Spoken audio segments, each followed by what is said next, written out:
This is not just a bucket of money that we can.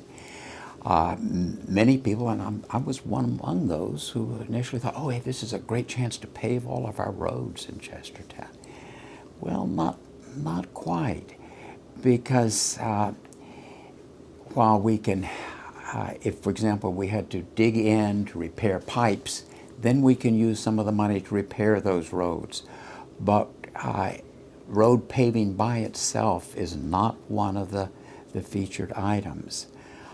Water and sewer, yes, good funding for that. Broadband, good funding for that. A series of buckets of this type.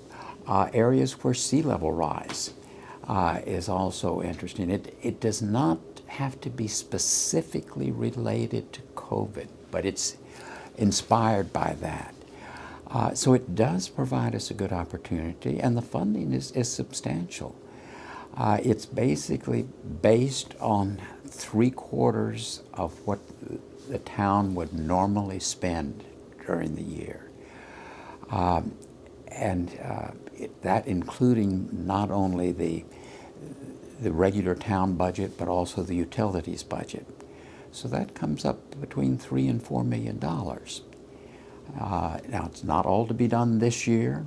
I think it's wise. Actually, it's spread over a few years so that we can really carefully view what's there.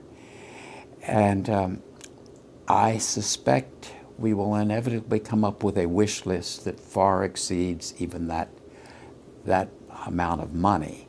And so we will ultimately have to do some picking and choosing.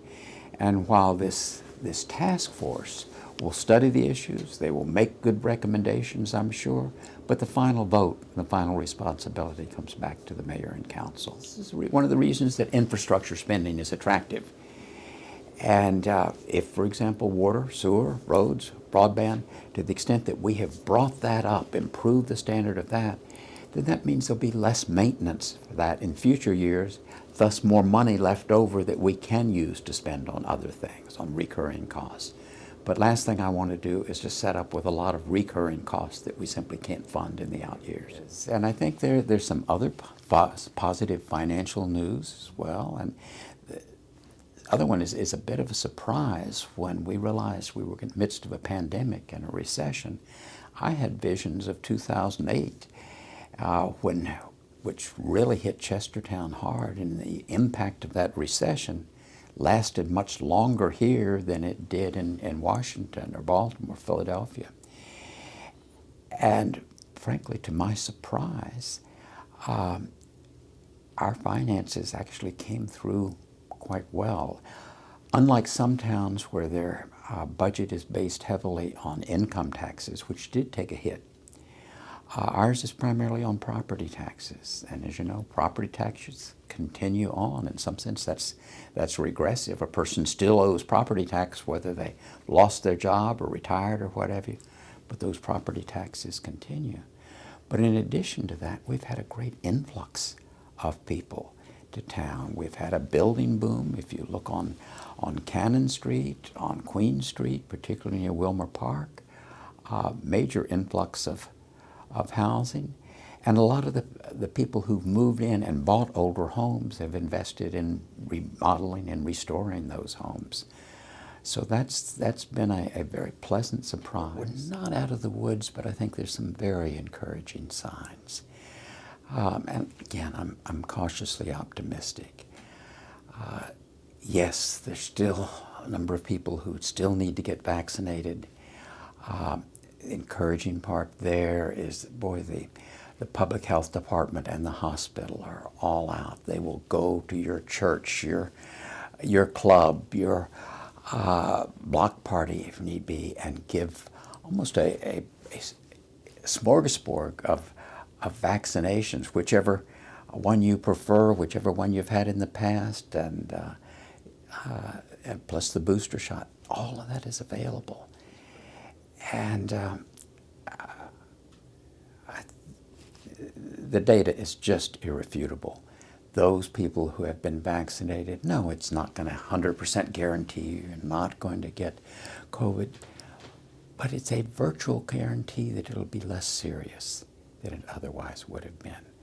Hospitalizations for people who have been vaccinated have dropped precipitously. Other good news on that front is that University of Maryland hospital system issued a mandate, I think back last July or August, and carried through on their mandate that every employee, and this is from the top administrator to the orderlies, must be vaccinated. And that was, they had to have that vaccination by September. And I'm told that that mandate really was very effective.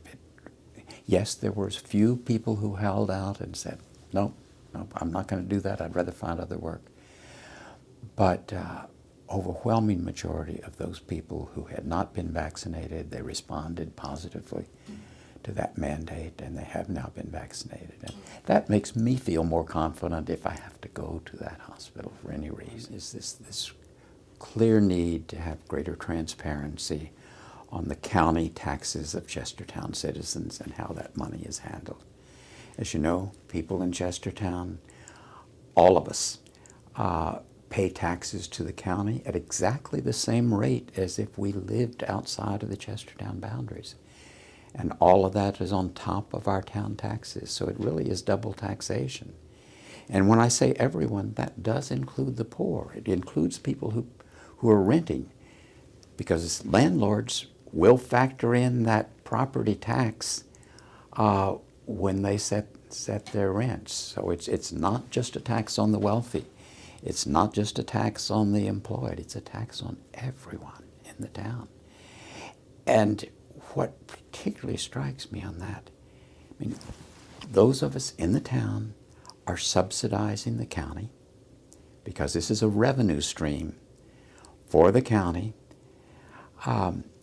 We pay for the county roads. We pay for the county sheriff. But they don't provide services in town. I don't begrudge at all the fact that we pay for county schools. That's an obligation all of us have, whether we have children or grandchildren.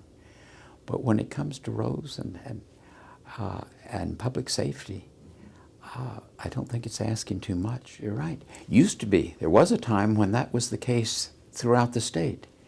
And now there are only 3 counties left in Maryland that have really failed to come up to that standard, have failed to provide the transparency, have failed to provide that compensation. And it's interesting company we keep on that. The other 2 are Wacomico, where Salisbury is, which is a far bigger place and thriving business. It's the business. Salisbury is the hub of Delmarva, at least the southern part of Delmarva. So some might say, oh, well, they don't need help, or they don't need.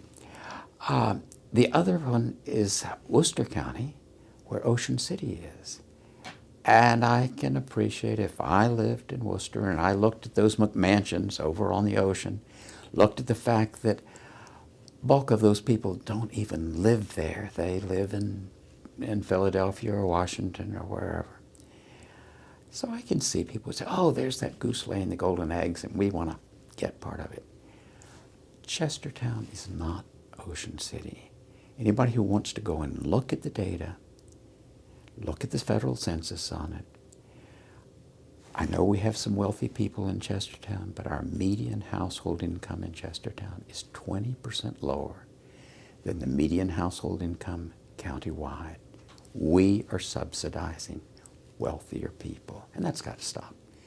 Well, clearly it's a serious problem, and we've got to be careful. Many of us are, excited that, kind of the housing boom and the influx of people and the increase of property values. But the flip side of that is it makes it much more difficult to provide affordable housing for people in Chestertown. And this problem was recently highlighted by John Queen and members of his organization and students from Washington College. And I think it was an important issue that they raised. It was a twofold issue. One, some serious allegations in terms of maintenance and the management and It's going to be important that those issues are examined and corrected where necessary. But it also highlighted the fact that a significant portion of housing, at least in that unit, is vacant right now, awaiting repairs. And this is a critical time to have vacant housing. We need to do everything possible to get that housing restored back in appropriate shape and safe conditions so that people can move into it. But the problem of keeping affordable housing affordable in Chestertown is going to be important. So I'm pleased that John raised the issue. Dawson Hunter on the local management board has also done some work on that. I think he has also suggested you may want to have ACLU look at that with us. Need to remember that Chestertown really does not manage any of that housing. We do not control it. The county does have some control. But on issues of that type, we're happy to come in as kind of an amicus curiae, a friend of the court on these issues, and where it appears that there's serious allegations, at least, and I'm not going to pass judgment, but the problem is serious, and we'll be glad to help where we can on that.